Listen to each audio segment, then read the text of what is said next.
Como nos encontramos esta manhã? Em Vitória.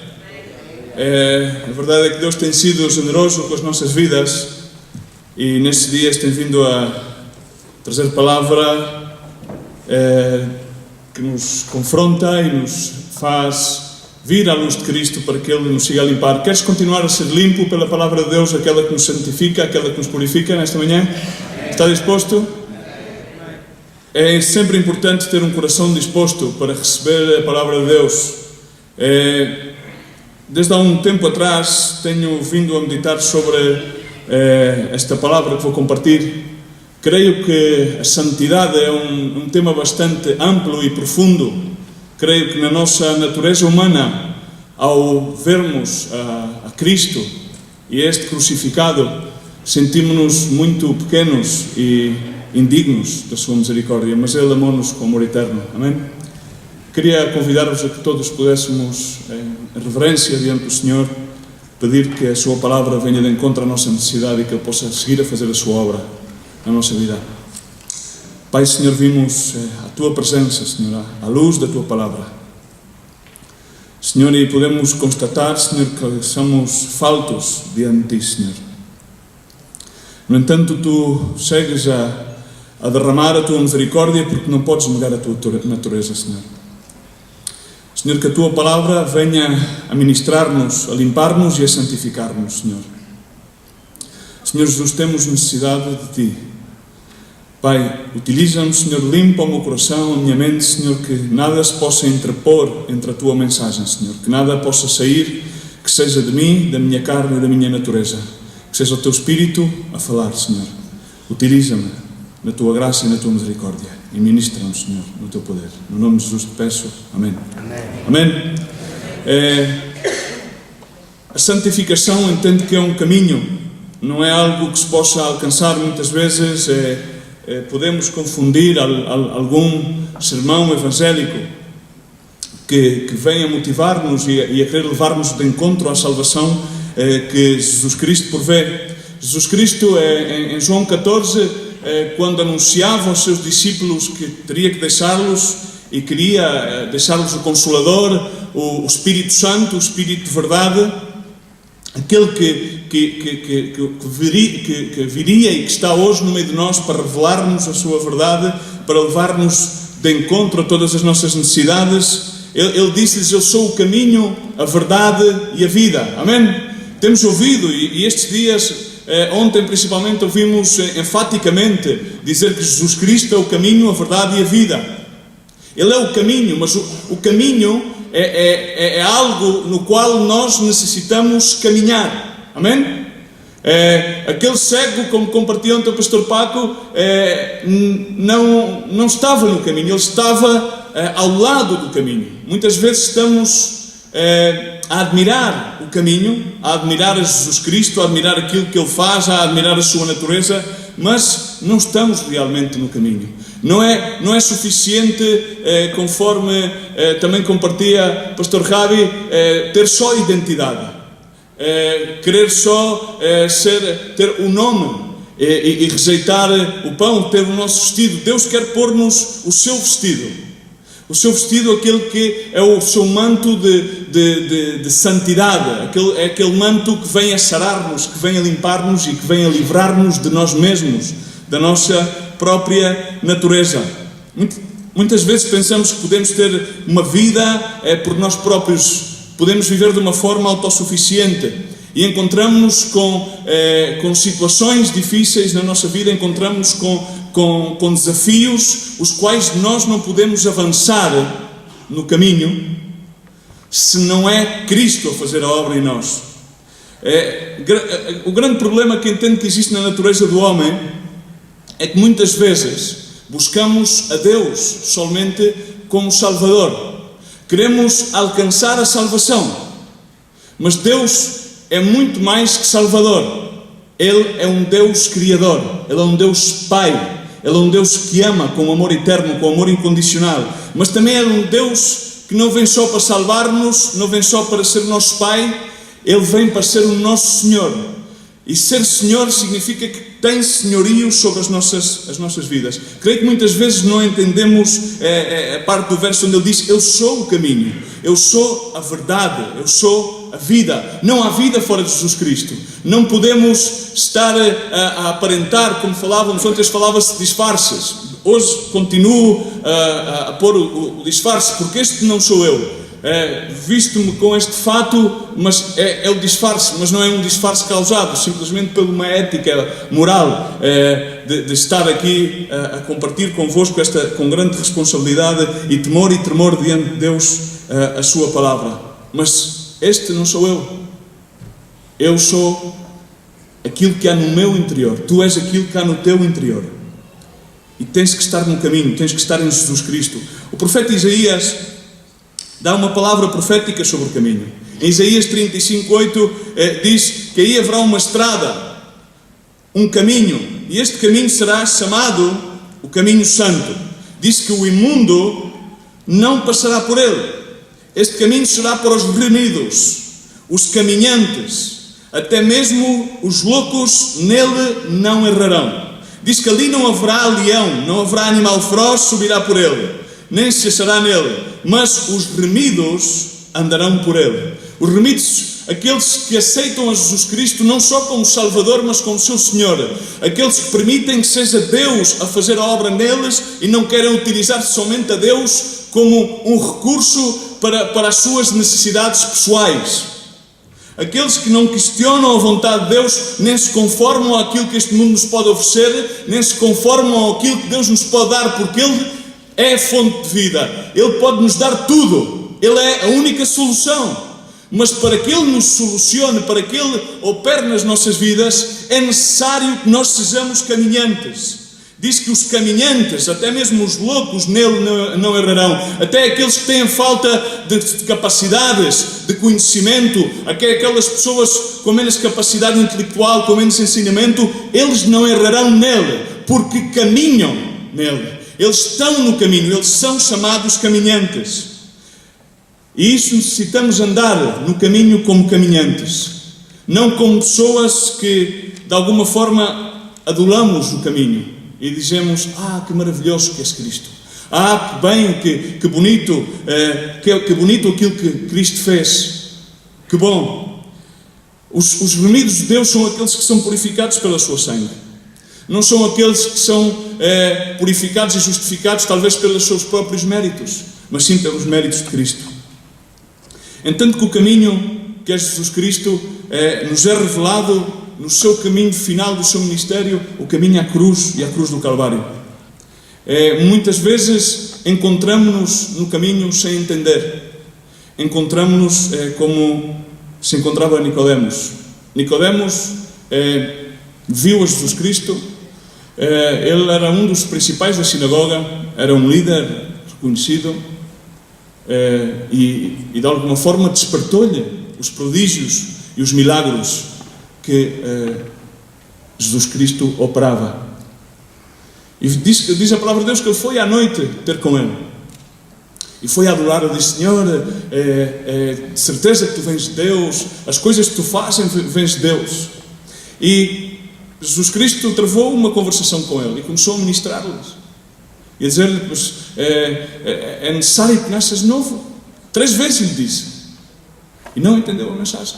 Muitas vezes não entendemos a mensagem, mas se eu não abro o meu coração à tua palavra, se eu não abro o meu coração à revelação da tua vontade para a minha vida, então ficarei à beira do caminho, ficarei a admirar-te e direi: que bonita a mensagem, que bonito é a obra de Cristo, mas no entanto não opera em mim. Não opera porque simplesmente, tal como Nicodemo ficou impactado com a mensagem, recebeu a mensagem, ficou impactado com a obra de Cristo, mas no entanto não passou nada mais na sua vida, ficou com admiração. E muitas vezes essa é a nossa condição, a nossa natureza humana, a nossa natureza carnal leva-nos muitas vezes a estar em admiração. Jesus Cristo continuava a mostrar aos seus discípulos que era necessário, em Mateus 16, quando ele falava com os seus discípulos, dizendo que era necessário que ele fosse a Jerusalém e era necessário que ele padecesse. e era necessário que ele fosse julgado pelos principais sacerdotes. No entanto, diz que Pedro tomou à parte e começou a dizer-lhe, a repreender-lhe, a dizer-lhe que Deus tenha compaixão de ti, Senhor. Isso de modo nenhum te acontecerá. No entanto, Jesus Cristo repreendeu a Pedro. Muitas vezes a nossa natureza faz com que tenhamos a tendência de actuar como Cristo. Não, como Pedro nesta situação a Jesus Cristo. Leva-nos a que não queiramos enfrentar os obstáculos do caminho e de alguma forma tentar eludi-los, tentar passá-los, tentar encontrar um atalho. No caminho que é Cristo não há atalhos, há um só caminho, há uma só carreira, a carreira de salvação. Amém? E Paulo insta-nos a que corramos essa carreira, a que andemos nesse caminho, de tal forma que obtenhamos o prémio. Amém? Não é que digamos, já está feito, não. Há que caminhar o caminho, temos que ser caminhantes neste caminho de santificação, neste caminho onde Deus vai aperfeiçoando a sua obra em nós, quando nós dispomos o nosso coração a Ele, quando nós lhe pedimos que Ele nos livre. Nós sempre temos a tendência humana, a tendência da nossa natureza é não estarmos dispostos a perder nada. Não queremos ganhar. A natureza humana leva-nos de alguma forma a sermos competidores, não é? Queremos sempre estar naquela competência que alcança mais, que vai mais longe. Essa é a nossa natureza. Não estamos dispostos a perder. Mas Jesus Cristo literalmente disse que aquele que estiver disposto a perder a sua vida por causa de mim, o que é que lhe acontece? Ganha-la. Amém? Jesus Cristo ensina-nos isto, porque Ele viveu uma vida rendida. Ele sempre viveu uma vida rendida. Ele sempre esteve disposto a render-se. O caminho de Cristo foi um caminho de rendição. O nosso caminho, o caminho de santificação, o caminho que nos leva à salvação, o caminho que nos leva à plenitude da vocação em Cristo Jesus tem que ser um caminho de rendição. Não podemos conformar-nos aos nossos paradigmas mentais, ao nosso intelecto, ao nosso querer, ao nosso fazer, mas sim temos que renovar-nos continuamente e permitir que a palavra de Deus nos limpe, nos santifique e nos transforme, que venha Deus a nós e conforme compartilhei o Rabi ontem, que viesse a nós a pôr-nos outra vestidura, outro manto, o manto de Cristo, que é um manto integral, inteiro. O manto de Cristo que os soldados rasgaram era inteiro, não tinha divisões. Isso manifesta a essência da natureza divina de Deus. Ele quer que nós façamos morrer em nós a nossa natureza carnal, viciada, diz a palavra de Deus, que está viciada, que está corrompida. Ele quer vir para pôr o seu manto, um manto que nos torna íntegros, porque nós pela nossa própria natureza não conseguimos ser íntegros. A natureza humana continuamente é como uma montanha russa, sobe e baixa, sobe e baixa, sobe e baixa. Por vezes ouvimos frases em mensagens evangelísticas que quase todos aqueles que compartem a palavra de Deus muitas vezes utilizamos, que diz, e é verdade, Deus ama-nos. Ainda há pouco o pastor Gustavo dizia, Deus ama-nos tal qual nós somos. Amém? Crês nisso? Crês que Deus te ama tal qual tu és? Amém? Amém? Deus ama-nos tal qual nós somos. Mas porque Deus nos ama tal qual nós somos, não quer dizer que possamos continuar a estar no estado no qual estamos neste momento. Entendes? Deus ama-nos tal qual nós somos, mas Ele recusa-se que nós permanecamos desta forma. Porque Ele veio ao caminho do Calvário exatamente para redimir-nos, para limpar-nos, para lavar-nos, para santificar-nos.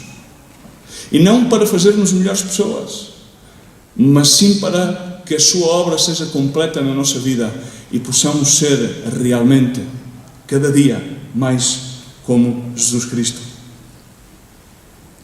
Quase sempre escondemos atrás desta primeira afirmação. Deus ama-me tal qual eu sou, então se Deus me ama tal qual eu sou, Ele vai me entender. Ele vai entender porque eu faço isto ou porque eu faço aquilo. Este é o meu carácter. Mas Deus vem com a sua obra, com a sua palavra. Ele vem a transformar o nosso carácter. E vem pôr em nós o carácter dele. Amém? Não nos escondamos de, se Deus nos ama tal qual nós somos, então posso permanecer assim. Ele entende, Ele é amoroso, Ele é misericordioso.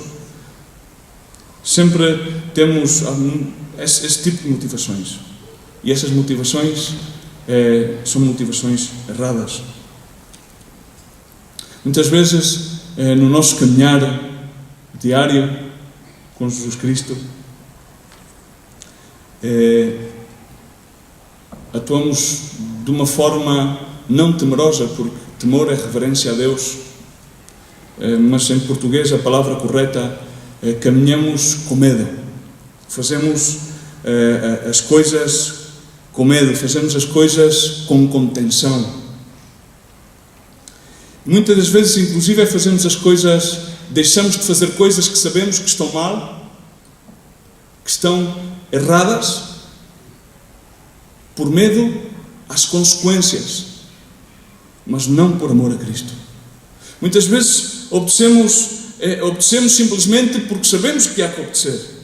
E essa obediência não é uma obediência que opera no amor, mas sim uma obediência que opera no medo. Mas agora a palavra de Deus ensina-nos que onde há medo não pode operar o amor de Cristo. Amém? Mas sim que o amor de Cristo nos livra de todo o medo. Amém? Não podemos estar a fazer as coisas em contenção. Não podemos estar a obedecer à palavra de Deus. Não podemos estar a tratar de esforçar-nos para santificar-nos nós mesmos. Deus vem santificar-nos com a sua palavra. Ele santificou-nos por meio da sua obra redentora na cruz do Calvário, por meio da sua sangue. Ele limpa-nos. Ele levou sobre as suas costas todo o peso do nosso pecado, todos os nossos maus pensamentos. Mas, no entanto, não temos que obedecer-lhe por medo. Não temos que obedecer-lhe com medo às consequências. Não temos que deixar de fazer isto porque sabemos que está errado, porque temos medo. Sim, temos que fazê-lo com a motivação correta, por amor. Amém? Por amor. Dessa forma, o amor de Deus opera em nós e vai nos limpando. Quando nós atuamos em medo às consequências, quando nos coibimos, quando estamos em contenção connosco mesmo, quando nos fechamos dentro da nossa carapaça, dentro da nossa própria natureza, alimentamos a nossa natureza carnal. No entanto, Paulo dizia aos Gálatas: fazei morrer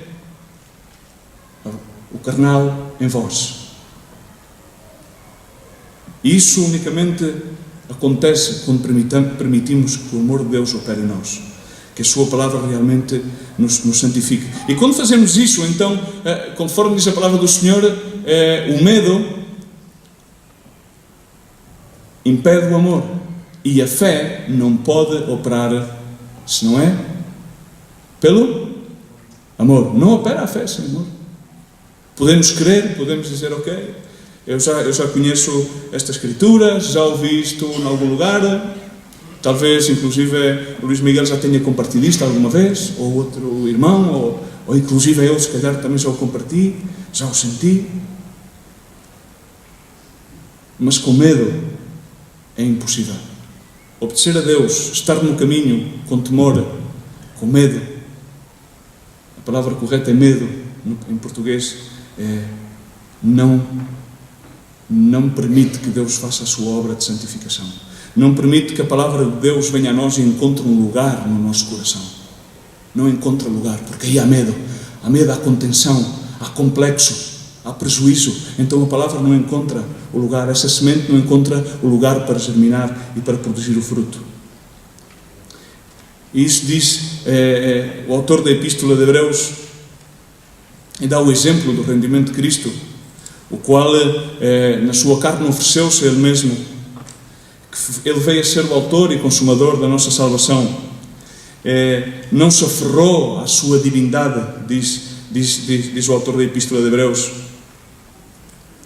Mas diz no verso 12, capítulo 5 de Hebreus, que sendo Deus chamado sumo sacerdote, verso 11, desculpem, segundo a ordem de Melquisedeque, sobre isto temos muito que dizer, mas de difícil interpretação, por quanto vos tornastes tardios para ouvir. Muitas vezes, aparentemente, estamos a receber a palavra, parece que estamos a ouvir, mas não estamos a ouvir, porque não temos o nosso coração aberto. Entra-nos por aqui e sai-nos por ali. E diz que podemos passar muitos anos, podemos estar por muito tempo, podemos aparentar, inclusive, já saber muitas coisas e ter muitas capacidades, mas, no entanto, a palavra não encontra lugar no nosso coração. Devendo já ser mestres pela razão do tempo, ainda, no entanto, necessitam que se vos tornem a sentar os princípios elementares dos oráculos de Deus, porque vos haveis feito tais que precisais de leite e não de alimento sólido. Ora, qualquer que se alimenta de leite é inexperiente na palavra de justiça, pois é uma criança, mas o alimento sólido é para os adultos, os quais têm pela prática as faculdades exercitadas para discernir tanto o bem como o mal. Amém? É necessário ter o coração disposto a que a palavra de Deus venha à nossa vida a limpar-nos e a santificar-nos e exercitar-nos nela, exercitar os nossos sentidos, permitir que a palavra de Deus venha à nossa alma para sarar-nos realmente. Mas para isso é necessário que haja um exercício. É necessário que possamos pôr à parte os nossos sentimentos, a nossa própria plataforma. A fé vem pelo ouvir e ouvir a palavra de Deus. Mas, no entanto, o autor da Epístola de Hebreus diz: vos haveis feito tardos para ouvir. Às vezes passamos por fases nas quais queremos esforçar-nos, tentamos ser dinâmicos, mas parece que as coisas não. Porquê? Porque continuamente encontramos-nos preocupados, demasiado preocupados, sobre aquilo que fazemos. Como se vê aquilo que eu faço? E vai um pouco de encontro ao que se compartilha aqui ontem pela tarde pelo pastor Francisco Gomes, Paco. A aparência. Preocupamos mais como nos vemos e aquilo que podemos obter é a motivação. Vou a Cristo para que Ele venha a solucionar o problema. Jesus Cristo, na sua oração, que para mim é a maior declaração de amor que existe na Bíblia, João 17, quando Ele encomenda os seus discípulos, a igreja, aqueles que iriam juntar-se à igreja, ao Pai, Ele diz: eu santifico-me para que eles possam ser santificados. Ele foi à cruz do Calvário, Ele caminhou o caminho, Ele foi um caminhante, Ele não iludiu o caminho, Ele viveu numa postura de rendição. Sempre estamos preocupados com as aparências, como se vê, aquilo que fazemos, aquilo que vamos obter ou receber ao fazer. Muitas vezes penso que inclusive os slogans que são utilizados em muitas campanhas que dizem estilo: esta é a tua noite. Parece que há um intercâmbio, parece que há um marketing. Jesus Cristo nunca fez marketing. Busca-me e encontrarás. Pede e receberás. Bate à porta e te será aberto. Amém? Não houve nenhum marketing. Não houve nenhum anúncio. Não houve nenhum slogan. Parece que temos que continuamente pôr um slogan, pôr um cartel: olha quem eu sou. Deus, Pai, Filho e Espírito Santo. Ele sabe quem tu és, Ele sabe quem eu sou, e por muito que nos esforcemos e preocupemos como aparentamos e aquilo que fazemos e aquilo que podemos obter ao fazer as coisas, Ele conhece o estado do nosso coração. E Ele sabe que necessitamos ser limpos, santificados pela Sua palavra. Mas Deus tem uma questão muito mais importante para nós. Não é aquilo que estás. Deus não quer vir perguntar-te o que é que estás a fazer. Mas Deus está mais interessado em saber. Ele sabe na sua omnisciência. Mas Ele quer que tu possas responder-lhe internamente diante dEle, diante da sua presença. Ele quer saber por que estás a fazer.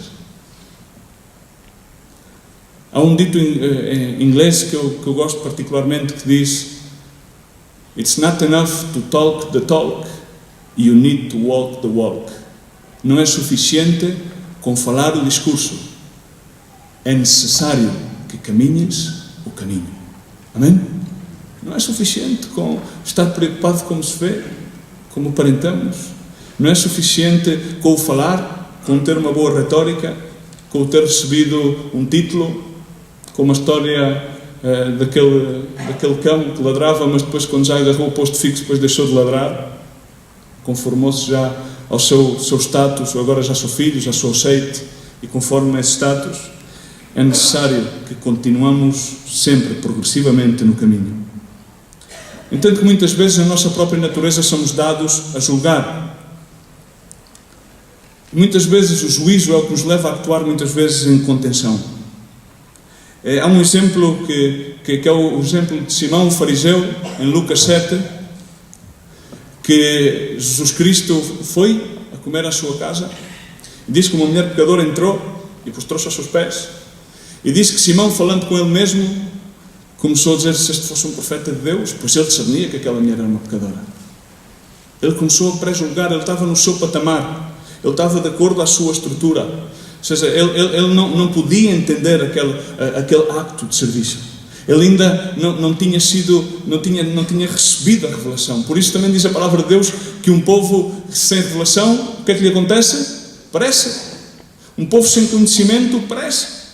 E o conhecimento vem unicamente pela revelação do Espírito Santo. Não vem por aprender muita letra, não vem por fazer muitos estudos bíblicos e encher-nos de letra. Vem pela revelação do Espírito Santo às nossas vidas.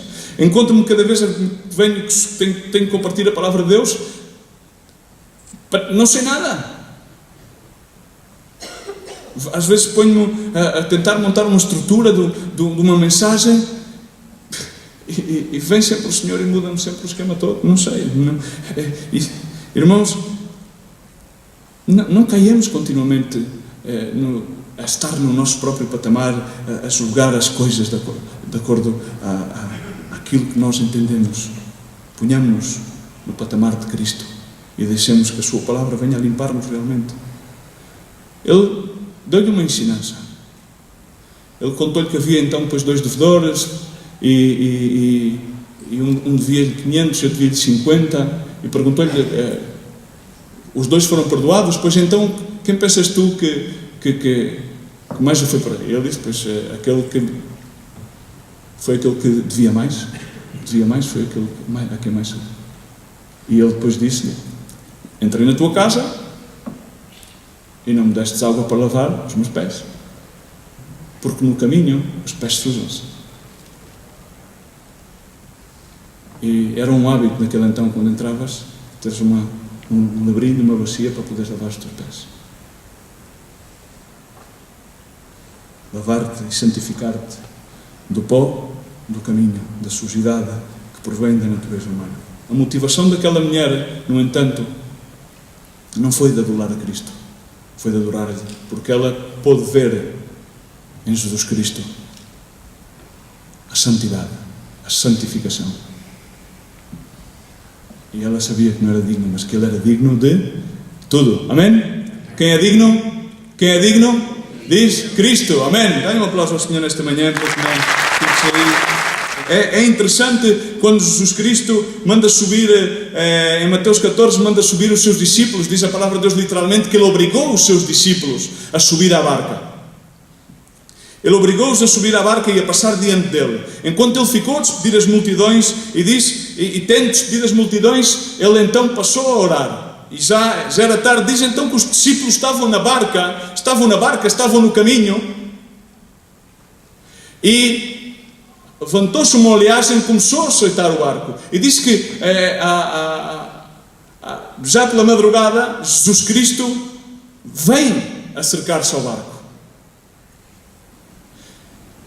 E diz a palavra de Deus que eles viram um fantasma. Viram um fantasma, mas era Jesus Cristo. Continuamente, muitas vezes, quando entramos nessa natureza que é a nossa, a natureza humana, a natureza corrompida da nossa carne, que entramos com complexos, com prejuízos, com contenções, o que é que acontece nas nossas vidas? É que a nossa visão dentro do barco, dentro da barca, dentro do caminho, quando olhamos à esquerda e à direita, começamos a ver fantasmas, mas realmente não é um fantasma, era Cristo que estava ali. E Ele disse: não temais, não temas. Não temas quando te encontras em diversas provas, em diversas provações, em diversas dificuldades. Porque, sabes uma coisa? Cristo, Deus Pai, Filho e Espírito Santo, e Jesus Cristo, nosso Senhor, Ele não pode negar a sua natureza. Amém? Ele não pode negar a sua natureza compassiva, misericordiosa. Ele não nega a sua natureza. Ele diz: não temas. E então manda a Pedro que comece a andar sobre as águas. E Pedro, no seu ímpeto daquele temperamento, começou a caminhar. E quando começou a caminhar bem. Os Gálatas também começaram a caminhar bem. Muitas vezes começamos no caminho e começamos a caminhar bem, o caminho da santidade, uau, estamos motivados à obra de Deus, o Senhor, aquilo que Deus está a fazer na minha vida. Mas acontecem coisas, e não são coisas maravilhosas. Porque às vezes parece que pensamos que quando estamos no caminho, depois tudo vai ser uma maravilha. Mas diz que o caminho é o caminho estreito. Ele é a porta, não é o caminho. Mas o caminho é estreito. É um caminho santo.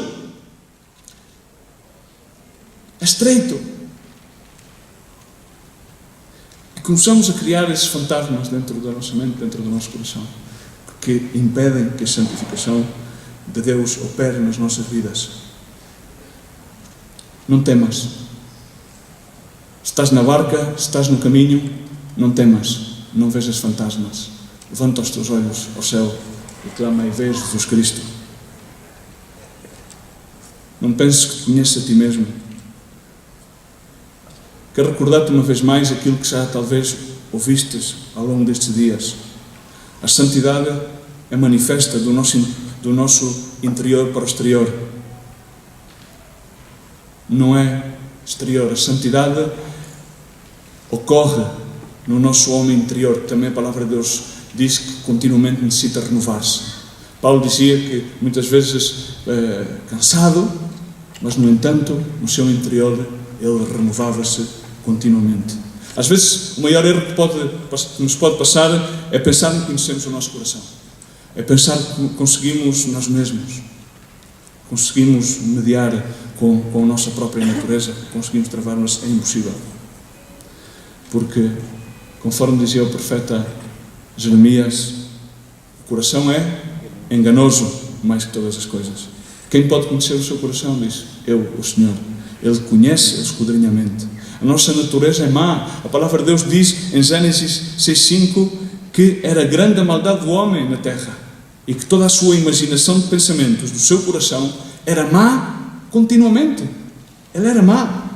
Se formos ver exemplos de servos de Deus, vemos como que tiveram sempre essa luta com a natureza humana. Tu vês exatamente que Deus mostra a Moisés qual era a natureza do seu coração. Diz que quando Moisés, em Êxodo 4:6, quando Deus chama Moisés e dá-lhe aquele sinal da sarça, em Êxodo 3, e chama-o e começa a mostrar-lhe sinais, há um sinal que particularmente nos revela qual é a nossa natureza, e é quando lhe diz: mete agora a mão no teu seio, e ele meteu a mão no seu seio. Quando tirou a mão, que a mão estava leprosa. Estava leprosa. Essa é a nossa natureza. Não podemos eludir a nossa natureza. No entanto, o poder de Deus, a sua palavra, a obra redentora, a obra de santificação operada por meio de Jesus Cristo, sim, pode. E isso foi que Deus lhe mostrou a Moisés. Agora volta a meter a mão no teu seio. Ele foi obediente à palavra, voltou a meter a mão no seu seio, e quando retirou, é aqui que aquela mão estava sarada. David, o rei, conforme o coração de Jeová. Vemos aquilo que lhe acontece quando ele sobe à terraça e vê a Betsabé e engendra pecado de adultério. E mais grave ainda, engendra no seu coração pecado de homicídio. Ele trata de maquinar todo um esquema para enviar o esposo de Betsabé, Urias, a morrer em frente à batalha. E deixa o abandono. Em Urias vemos a imagem do manto de Jesus, íntegro, um homem íntegro, um homem obediente, um homem a cumprir. Ele não se deitou com a sua esposa. Tinha os homens em frente da batalha. E essa é a natureza da obediência. No entanto, vemos como ele, mas ele morreu integralmente a cumprir a sua função. Vemos que David é homem conforme ao coração de Jeová, mas depois podemos pôr neste paradoxo, como é possível? Se tinha um coração conforme ao de Jeová, é um coração conforme ao coração de Jeová, é um coração perfeito, como o Senhor quando chamou Abraão, anda diante de mim e ser perfeito.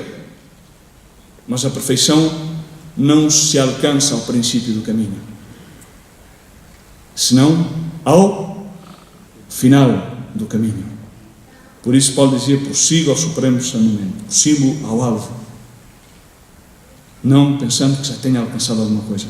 E vês como David, depois de ser quebrantado, ele foi exposto também à sua natureza. E Deus levou a ser exposto quando o profeta Natan se põe diante de Deus, ele vê-se exposto ao seu pecado. E então aí David humilha-se. Ele não rebate a mensagem de Deus por meio do profeta, senão que ele recebe a mensagem e identifica-se com a sua natureza e postra-se aí em silício no chão, humilhado, rendido, e escreve tremendos salmos.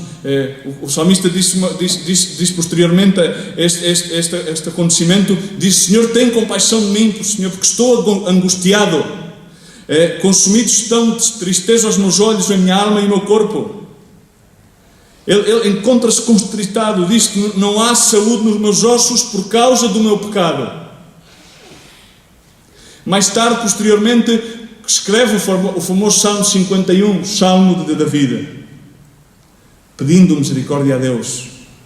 Ele não lhe importava já nada que fosse externo. O que lhe importava era que Deus não retirasse dele o seu Santo Espírito. Amém? O Espírito Santo de Deus, aquele que nos vai revelando a sua palavra que nos santifica. Ele queria voltar a ouvir júbilo e ter alegria. Não me lances para fora da tua presença, dizia David. Por favor, não me lances. Tudo menos lançaram para fora da tua presença. No entanto, vemos também como Deus conserva sempre o seu pacto com David. Diz o salmista que o Senhor diz no Salmo 89, 20 e 21, achei David o meu servo como o meu santo óleo e o ungi, a minha mão será sempre com ele e o meu braço sempre fortalecerá. Quem nos vai fortalecer, quem nos vai santificar no caminho, é sempre ele. E o caminho é para cima. E os caminhos que são para cima, hacia o entendimento, conforme diz a palavra de Deus, é um caminho difícil, sempre, porque uma subida, uma costa acima, é difícil. Tem sempre as suas dificuldades. Mesmo quando vais num veículo, normalmente tens sempre que reduzir uma mudança para que o condutor volte a agarrar. Tens que dar aquela marcha. Vais em terceira e pões em segunda para continuares a subir. Amém? Não podes continuar a subir com aquele ímpeto, na tua força e na tua carne. Mas tens de render. Tens de render sempre, continuamente. A nossa natureza é má, irmãos. Por isso temos que expô-la sempre diante de Deus. Sabes aquele conto, no outro dia compartilhei sobre isso em Portimão, aquele conto, aquela fábula da Bela e do Monstro? Aquele famoso conto, The Beauty and the Beast, que já inclusive bem há pouco tempo fizeram aquela Disney, aquela produção, A Bela e o Monstro. Queria dizer-te, irmão, que possamos identificar-nos com algo. Dentro de nós há um monstro. E há um monstro. Há um monstro. Resumindo um pouco, a Bela, aquela formosa rapariga, quis entregar a sua vida ao monstro, pensando para poder livrar o seu pai e a sua irmã, e fê-lo, pensando que o monstro iria matá-la, mas no entanto o monstro não lhe fez nada, e ela começou a dar-se conta que detrás daquele monstro havia alguma coisa. Terminou por casar-se com ele, e o monstro passou a ser um príncipe. Amém? a sua natureza foi transformada. Há um monstro dentro de nós. De nós procedem continuamente atitudes incorretas, negativas, a cada dia, e provêm do nosso coração.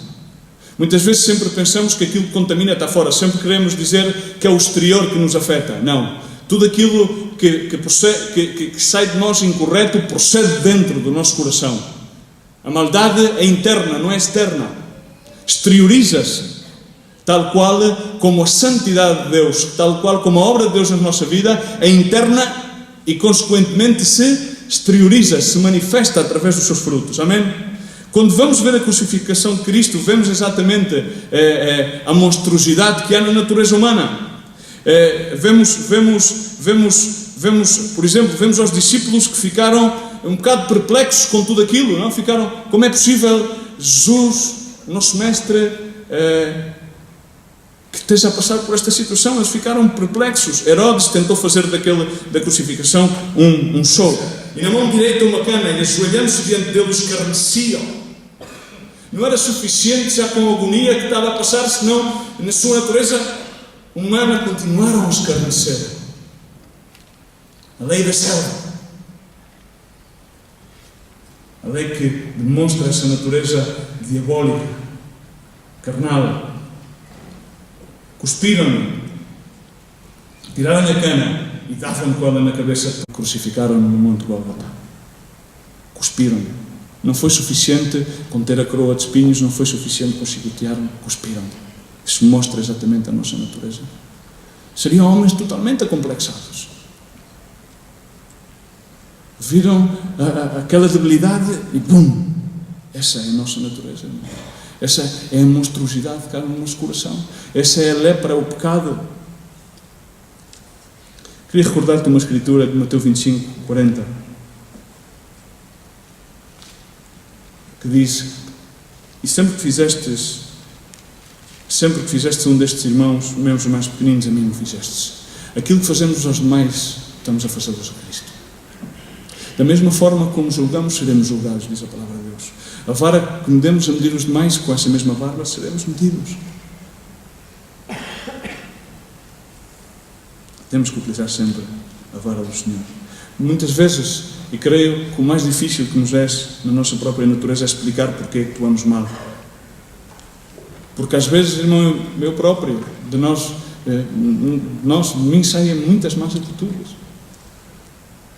Muitas más atitudes. E às vezes noto, quando começa a coar mal, quando começa a ter uma palavra às vezes arrogante com alguma pessoa, quando começo não me dou conta, mas quando já estou a falar ou quando já estou a tomar essa posição, noto, mas já não posso parar. Essa é a natureza humana. Essa é a natureza humana. Por natureza, irmãos, diz a palavra do Senhor em Efésios 2:3, éramos por natureza filhos da ira, também como os demais. Não quer dizer que não possamos fazer o bem, mas o facto é que não podemos evitar de fazer mal, porque está na nossa natureza. Vamos deixando de fazer à medida que nós vamos minguando e que Cristo vai crescendo em nós. Cristo vai nos santificando, vai nos renovando. O salmista dizia no Salmo 51, eu nasci em iniquidade e em pecado me concebeu a minha mãe. Teologicamente, a nossa natureza é totalmente perversa. Somos depravados. Isso é uma condição, a depravação é uma condição universal. As Escrituras afirmam claramente isso. Em Isaías 53:6 diz que todos nós andávamos desgarrados como ovelhas, cada um se desviava pelo seu caminho, mas o Senhor fez cair sobre ele a iniquidade de todos nós. Ele amou-nos de tal forma que sobre ele levou toda a nossa iniquidade, para que nós possamos encontrar na cruz do Calvário, nesse caminho ao Monte da Caveira, ao Monte Golgota, possamos encontrar a sanidade, a libertação da nossa própria natureza, para que possamos ser limpos do nosso pecado. Justo não há só um, diz a palavra de Deus. Não há temor. Um ensaísta francês, Michel Montaigne, disse uma vez que não há um homem tão bom que, ao submeter-se todos os seus pensamentos e atitudes às leis, não mereça pelo menos ser enforcado 2 vezes na sua vida. Esforçamos-nos muito, mas não nos esforçamos na graça de Deus, esforçamos na nossa própria carne. Esforçamos muito para caminhar o caminho, para que Deus nos santifique. Mas esforçamos na nossa própria carne. E vamos sempre encontrar essa frustração, que não aconteceu nada, porque realmente não nos esforçamos na nossa carne.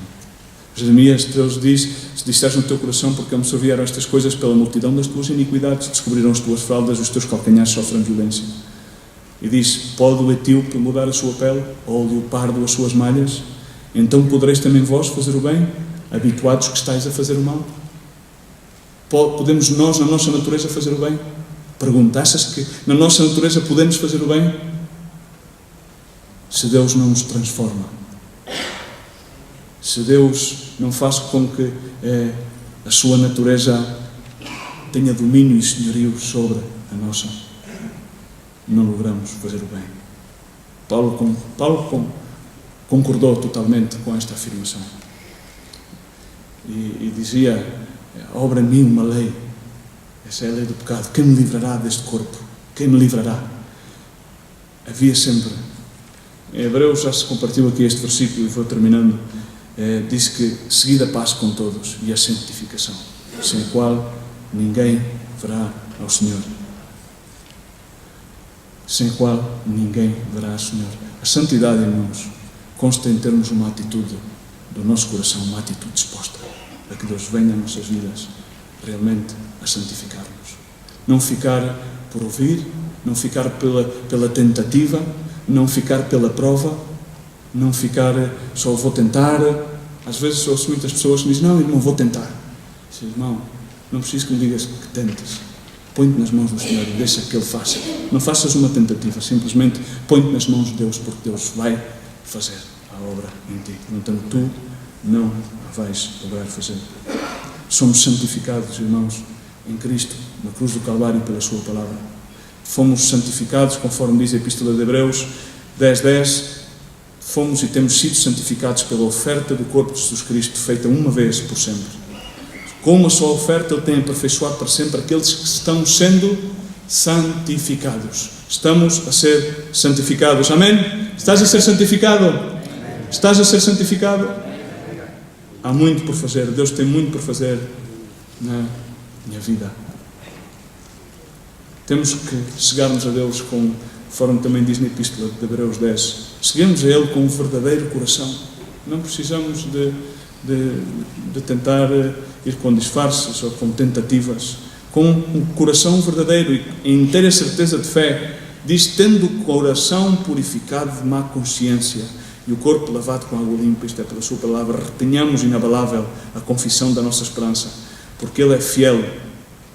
Fiel é aquele que faz a sua promessa. Consideremos uns aos outros para estimular-nos às boas obras. Pela obediência à palavra somos purificados também, diz a palavra de Deus. Já temos, diz em 1 Pedro, já temos sido purificados pelas vossas almas na obediência à verdade, a qual nos leva ao amor fraternal não fingido, de coração. Amai-vos ardentemente uns aos outros. Amai-vos ardentemente uns aos outros. Quero terminar com um verso.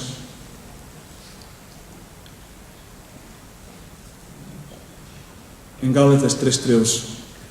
Quero que tu possas meditar neste verso. Este foi um verso-chave na minha vida há muitos e muitos anos, que entendi realmente a magnitude do amor de Deus para com a natureza do homem, para com a minha própria natureza, para comigo. Aquele sendo Deus, conforme há pouco dizia, não teve a que aferrar-se, não humilhou-se, viveu rendido. Mas Ele fez algo. Ele fez, conforme diz a palavra de Deus em Gálatas 3:13, Cristo nos resgatou da maldição da lei, fazendo-se Ele maldição por nós. Amém? Ele fez-se maldição por nós. Ele ofereceu-se para levar sobre si o peso do nosso pecado, o peso da nossa natureza humana perversa, para que possamos ser transformados, limpos e santificados. Amém? Amém. Põe-te de pé por um momento.